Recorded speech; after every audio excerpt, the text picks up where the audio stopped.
Hey everybody, it's Ron from Pick Dawgz, and this is Ron's Rundown. We're going to go over the MLB games scheduled for Friday, May 12th, 2023. Now, if you like what you see, make sure to give this video a big thumbs up and subscribe to our channel. Don't forget to put your baseball picks in the comments section below. And if you're looking for my best bets, you can find those at the Premium Picks tab at Pickdawgz.com. Alrighty, let's get into it. Here are the games for Friday in Major League Baseball. First up, it's the Cincinnati Reds taking on the Miami Marlins. We're going to see Eury Perez and Graham Ashcraft on the mound in this one. Eury Perez is the top pitching prospect for the Marlins. He's pitched in Double-A this season. He's had good numbers, really good strikeout stuff. The walks are not too bad either, but the home run ball has hurt him at times. And in spring training this season, he got hit pretty hard in those games. His strikeout numbers were still there, but a good amount of base hits allowed some sharp contact as well. And, this is a tough spot to be in. It's against the Cincinnati Reds on the road, which definitely a lineup that you would want to face in your Major League debut. But still, Cincinnati's been improving their numbers on the road against right-handed pitchers. And I do think, although Graham Ashcraft struggled quite a bit in his last start, I still think he's one of the better options in the Cincinnati Reds rotation, facing a Marlins lineup that has really struggled against right-handed pitchers in the last 2 weeks or so. So for me, I'm leaning towards the under, but also the Cincinnati Reds on the money line in this one. Next up, we see the Detroit Tigers hosting the Seattle Mariners. We're going to see Marco Gonzalez and Matthew Boyd on the mound in this one. Two starting pitchers with mixed results so far in 2023. But I like the fact that the Tigers are hitting lefties very well, much better than the Mariners are in the last few weeks or so. I think they have a big advantage in this starting pitching matchup. Detroit is top 10 in baseball in team OPS and isolated power against lefties in the last 2 weeks, while Seattle near the bottom of the league in most important hitting metrics against lefties. I think that Matthew Boyd and Marco Gonzalez, similar pitchers, guys that not really the most consistent guys. Marco Gonzalez had some issues with the home run ball. Matthew Boyd could certainly lose his control from time to time, but I do think Detroit, with their lineup hitting lefties so well, and the fact that Detroit plays much better at Comerica Park, I think there's good reason to take him in the first 5 innings and maybe put a little bit on the full game as well. I think Tigers have a good shot at winning both. So give me the Detroit Tigers in the first 5 innings on the money line. Next up, we see the New York Mets taking on the Washington Nationals. Mackenzie Gore going for Washington. No official starter for the Mets right now. I am seeing Tyler McGill listed on ESPN, so he could very well be the guy that goes for New York. But to me, this is a tough spot to be in if you're the Mets. You have to play on Wednesday at Great American Ballpark against the Reds. Then you have to go to Washington here against a team in the Nationals that played very competitive against you in the first series at Citi Field. The Nationals were getting really good prices on the money line and run line in that series. They did a very good job in that series overall. And now Mackenzie Gore got a sub-4 ERA. He's a lefty. The Mets have struggled against lefties this season, ranked 22nd in baseball in team OPS. I think that the Nationals compete in this game. I think there's some value on them on the money line. So give me the Washington Nationals, a team that's been sneaky good as of late. I'm going to take them on the money line. Next up, it's the Pittsburgh Pirates taking on the Baltimore Orioles. Yohan Oviedo and Kyle Bradish are your starters. Oviedo continues to regress. His last start, 6 earned runs, 10 base hits in 5 innings of work against the Blue Jays. Now that makes it 3 straight games where Oviedo has started and the Pirates have lost. And games where they gave up 8 runs, 7 runs, and 8 runs again. And also 4 of the last 5 games Oviedo has pitched, the Pirates have lost. Their offense is struggling. Kyle Bradish, he may not be the best option for Baltimore, but he at least keeps them in games, keeps them competitive, like we've seen in his last 5 starts. His last game against the Braves, he went 5 innings, 3 earned runs. And although that's not the best number, I still think that might be good enough for Baltimore in the end. I think they're going to be able to get to Oviedo. I think the Orioles have a big advantage in the bullpen as well. So with Pittsburgh's offensive struggles and Oviedo's struggles overall, I got to take Baltimore in this spot on the money line and lay a little bit on the run line as well. Next up, it's the Tampa Bay Rays taking on the New York Yankees. No official starter for Tampa Bay. We should see Garrett Cole going for the Yankees. I think Cole bounces back in this game. He's been really solid at Yankee Stadium this season. 3-0 with a .82 ERA, 41 strikeouts in 33 innings. And the most important stat, no home runs allowed at Yankee Stadium. Very tough to do at a very hitter-friendly ballpark. But, Cole pitched well against Tampa Bay last season. Although he struggled against the Rays in his last start at Tropicana Field, he was still able to earn 6 strikeouts in 5 innings of work. I think he bounces back here. I think the Yankees' bats are also going to back him up, especially if Josh Fleming is, in fact, the starter for Tampa Bay that ESPN is showing. 4.55 ERA so far this season for Fleming. Gave up 2 home runs and 6 earned runs against the Yankees in his last start, so he was certainly not sharp in that game. 4 walks to go with it. I'm going to take a shot here with the New York Yankees on the money line. Next up, we see the Atlanta Braves taking on the Toronto Blue Jays. We're going to see Spencer Strider and Chris Bassett on the mound in this one. The Blue Jays have been very strong at Rogers Center this season, 9-3 record at home so far, but the Braves have been equally as good, even better, on the road, 15-3 away from Truist Park this year. And I like their chances with Spencer Strider on the mound. I do think this is a pitching mismatch here with Strider at 4-0, 2.7 ERA. On the road this season, 17 innings, a 2.12 ERA, and 26 strikeouts. And, the Toronto Blue Jays with Chris Bassett, his control's been off this season. He's had back-to-back games with 4 walks allowed against the Mariners and the Pirates. And then in 4 of his last 5 starts, at least 3 walks allowed. So I don't love that. His strikeout numbers have certainly been getting better, but he gives up a lot of base runners. He's facing a very tough Atlanta Braves lineup. I do think Strider is the much better option here. So give me the Atlanta Braves on the money line on the road. Next up, we see the Los Angeles Angels taking on the Cleveland Guardians. We're going to see Tyler Anderson and Logan Allen on the mound in this ball game. The Guardians have struggled against left-handed pitchers this season, and certainly in the last 2 weeks. The Guardians are ranked 29th in the league in isolated power, and they're ranked 30th in baseball, dead last in team OPS. The big surprise for me is the strikeout numbers have really gone up for Cleveland against those lefties, a team that does a really good job at limiting strikeouts. They got a 24.3% strikeout rate against lefties in the last 2 weeks, which is 7th highest in baseball. Not exactly what you want to see if you're the Guardians. Tyler Anderson, although he struggled at the beginning of the season, he certainly made some improvements. His last start was one of his best of the year so far. Logan Allen, I do think he's pitching very well, but I also have my concerns in terms of regression. When you look at the expected ERA, it's pretty high up there. So I do think the Angels have the much better lineup, especially against the lefty, and I like their chances in this ballgame. So I'm going to lean towards the under and the Los Angeles Angels on the money line in this game. Next up, we see the St. Louis Cardinals taking on the Boston Red Sox. We see Adam Wainwright and James Paxton on the mound in this one. Now, this total opened up at 9.5 runs, and we'll have to see what the weather looks like for this game officially, but I think we're going to see a high-scoring game with Wainwright and Paxton both only, Wainwright's pitching in his second game of the season, Paxton making his season debut at the Major League level.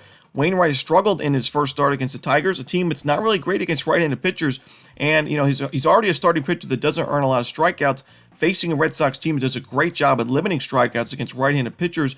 And, the Red Sox team OPS and isolated power numbers against righties have been amazing in the last couple of weeks. So I think there's a really tough spot to be in at a hitter-friendly ballpark for Wainwright. But on the other side, James Paxton, don't really have too much faith in his game either. I do think he could eventually become a strong option in this Red Sox rotation. He had 26 strikeouts and 21 and 2/3 innings in his AAA rehab outings, but he still had a 6.23 ERA, 16 walks allowed in those games, only 2 home runs, but a lot of base runners. The Cardinals, although they've had some inconsistencies against lefties this year, they were one of the top lineups in baseball against lefties last year, and they're making improvements. We're starting to see them score some more runs, so I do think we're going to see a high-scoring affair in this game. Give me the over in St. Louis, Boston.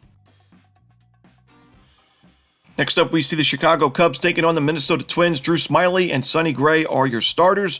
The Twins have been disappointing against left-handed pitchers, just disappointing in general offensively in the last week or so. They've been super inconsistent. They haven't really been scoring a ton of runs, and they're facing a starter in Drew Smyly who's been pitching very well for Chicago. Kind of a surprise start to the season for Drew Smyly, a 3.05 ERA, a competitive 3-1 record. He keeps the Cubs in ball games, and I do think, although Sonny Gray is a very strong starting pitching option for Minnesota, I worry that the Twins are not going to back him up in the run support department, as the Twins have a strikeout percentage above 30% against lefties in the last couple of weeks. It's the highest in baseball. And I think Smyly puts together a strong quality start in this game. So give me the Chicago Cubs with a lean towards the under in this one. Next up, we see the Houston Astros taking on the Chicago White Sox. JP France and Michael Kopech are your starters. The Astros have struggled against right-handed pitchers in 2023, but I'm starting to see some improvements made by their offense, a lot more competitive at-bats. And against the Angels in the final 2 games of that series, they were able to get to Shohei Ohtani for enough runs to win that game, 3-1 the final score. And then they got to Griffin Canning for 5 earned runs in that game, and a 5-4 win for Houston. So I think against Kopech, who just gave up 4 home runs in his last start and has an ERA of 5.97, I think Houston's going to be able to do enough here offensively to win this game. JP France pitched well in his first start at the big leagues. The Astros bullpen has been pretty sharp this season. I'm going to take the Houston Astros here on the road on the money line. Next up, we see the Kansas City Royals taking on the Milwaukee Brewers. We're going to see Corbin Burns going for Milwaukee. No official starter for Kansas City in this one, but I have seen Daniel Lynch listed on a few different articles mentioning that he may be making his season debut in this game. So, if he is a starter, I think there's some unpredictability in how he's going to do in this one. Daniel Lynch is a left-handed pitcher. The Brewers have struggled against lefties pretty notably this season and last year.